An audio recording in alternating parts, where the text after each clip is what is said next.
ପିଲାମାନେ ଗତ କ୍ଲାସ୍ରେ ଆମେ ଆଲୋଚନା କରିଥିଲେ ଯୋସେଫ୍ ଆଡ଼ିସନ୍ଙ୍କର ଅନ୍ ଗିଭିଂ ଆଡ଼ଭାଇସ୍। ଆଜି ଆଲୋଚନା କରିବା ସେହି ଯୋସେଫ୍ ଆଡ଼ିସନ୍ଙ୍କର ରିଫ୍ଲେକ୍ସନ୍ସ ଇନ୍ ୱେଷ୍ଟମିନିଷ୍ଟର ଆବି, ଯେଉଁଟାକି ଥାର୍ଡ଼ ସେମିଷ୍ଟର କୋର୍ ପେପର ଭି ସେକେଣ୍ଡ ଆଇରେ ଅଛି, ବ୍ରିଟିଶ ପ୍ରୋଜ୍ 18th ସେଞ୍ଚୁରୀର ଅନ୍ତର୍ଗତ। ତ ରିଫ୍ଲେକ୍ସ ଇନ୍ ୱେଷ୍ଟମିନିଷ୍ଟର ଆବି ଜାଣିବା ପୂର୍ବରୁ ପିଲାମାନେ ଆମକୁ ଆଗେ ୱେଷ୍ଟମିନିଷ୍ଟର ଆବିଟା କ'ଣ ସେ ବିଷୟରେ ଆମକୁ ଟିକିଏ ସମ୍ୟକ ଧାରଣା ଜାଣିବାକୁ ପଡ଼ିବ।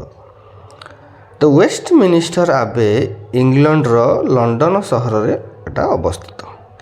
ଏଇଟା ହେଉଛି ଏକ ଐତିହାସିକ ଫେମସ୍ ଚର୍ଚ୍ଚ।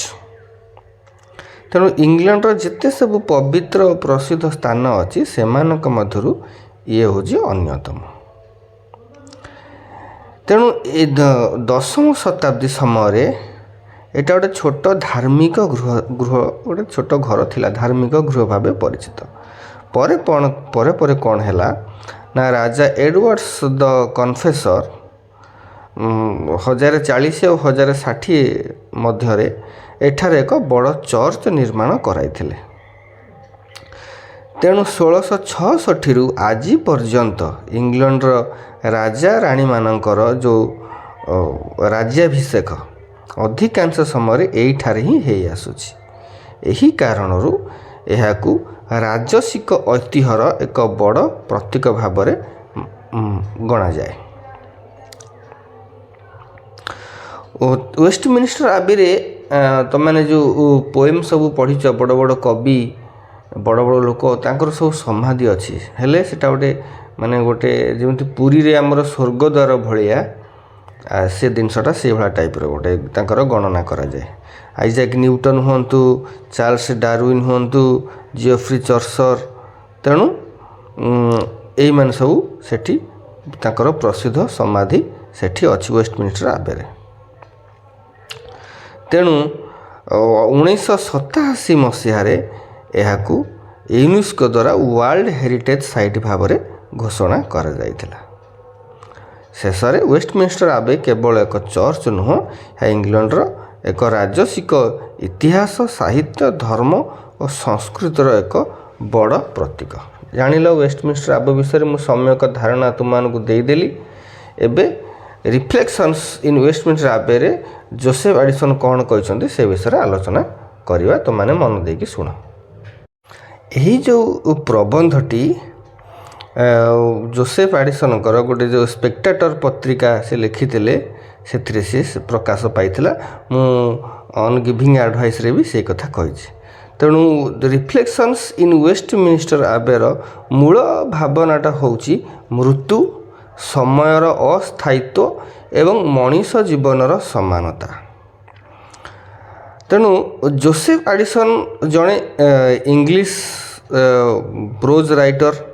ମୁଁ କହିଛି ଅନ୍ ଗିଭିଂ ଆଡ଼ଭାଇସ୍ରେ ସ୍ପେକ୍ଟାଟର ପତ୍ରିକାର ମୁଖ୍ୟ ଲେଖକମାନଙ୍କ ମଧ୍ୟରୁ ସେ ଜଣେ। ତେଣୁ ତାଙ୍କର ଯେଉଁ ରଚନାରେ ନୀତି, ସମାଜ ଆଉ ମଣିଷ ଜୀବନର ଗଭୀର ଦର୍ଶନ ଭରିକରି ଥାଏ। ଆଡ଼ିସନ୍ କ'ଣ କରିଛନ୍ତି ନା ଗୋଟେ ଦିନ ୱେଷ୍ଟମିନିଷ୍ଟର ଆବେ ଭିତରେ ପ୍ରବେଶ କରିଛନ୍ତି, ବୁଲିକି ଦେଖିବାକୁ ଯାଇଛନ୍ତି।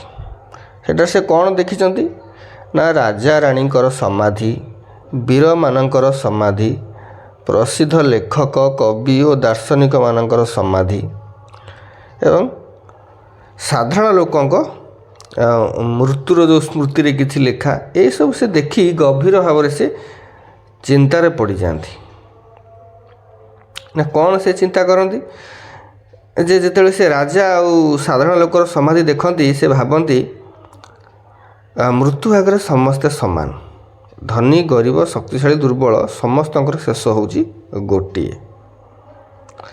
ଆଉ ସମାଧି ଉପରେ ଯେଉଁ ନାମ ସବୁ ଲେଖା ହେଇଛି, ଅମୁକ ଦିନ ମୃତ୍ୟୁ, ଅମୁକ ଦିନ ଜନ୍ମ, ସବୁ ଲେଖା ହୁଏନି ସମାଧିରେ, ସେଗୁଡ଼ା ସେ ଦେଖି ଅନୁଭବ କରନ୍ତି ଯେ ଜୀବନ ଗୋଟେ ଛୋଟ ସମୟ। ଆମେ ଯେତେ ବଡ଼ ହେବାକୁ ଚାହିଁଲେ ମଧ୍ୟ ସମୟ ସେ ସବୁକୁ ଶେଷ କରିଦେଇଥାଏ। ଆଉ ମାନବ ଯେଉଁ ଗର୍ବ କରୁଛି, ଅହଙ୍କାର କରୁଛି, ତାହା ଅର୍ଥହୀନ। ଲୋକମାନେ ଜୀବନରେ ଗର୍ବ କରନ୍ତି, ସୁନ୍ଦରତା, ଧନ, ଶକ୍ତି, ମର୍ଯ୍ୟାଦା ଏସବୁ ଶେଷରେ ସବୁ ଧୂଳିସାତ ହୋଇଯାଇଥାଏ।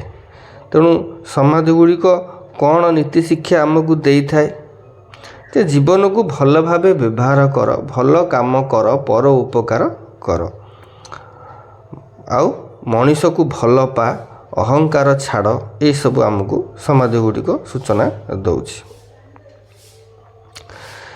ଆଉ କ'ଣ ନା ମୃତ୍ୟୁ ପରେ ଅନନ୍ତ ଜୀବନର ଭାବନା। ମୃତ୍ୟୁ ଶେଷ ନୁହେଁ। ଯଦି ଭଲ କାମ ତୁମେ କରିଥିବ ମୃତ୍ୟୁ ପରେ ମଧ୍ୟ ତୁମର ଆତ୍ମାର ଆଉ ଏକ ନୂଆ ଯାତ୍ରା ରହିଛି, ଯାହା ପରବର୍ତ୍ତୀ ପିଢ଼ି ତୁମକୁ ମନେ ପକାଇବ ଯେ ଏଇ ଲୋକଟା ଭଲ କାମ କରିଛି।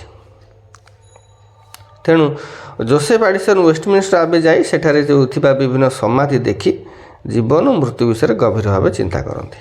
ସେ ନିଷ୍କର୍ଷ କରନ୍ତି ଯେ ମୃତ୍ୟୁ ସମସ୍ତଙ୍କ ପାଇଁ ସମାନ, ଜୀବନ ଅସ୍ଥାୟୀ ଏବଂ ଅହଙ୍କାର ଯେଉଁ ଆମେ କରୁଛେ ତାହା ଅର୍ଥହୀନ, ଭିତ୍ତିହୀନ।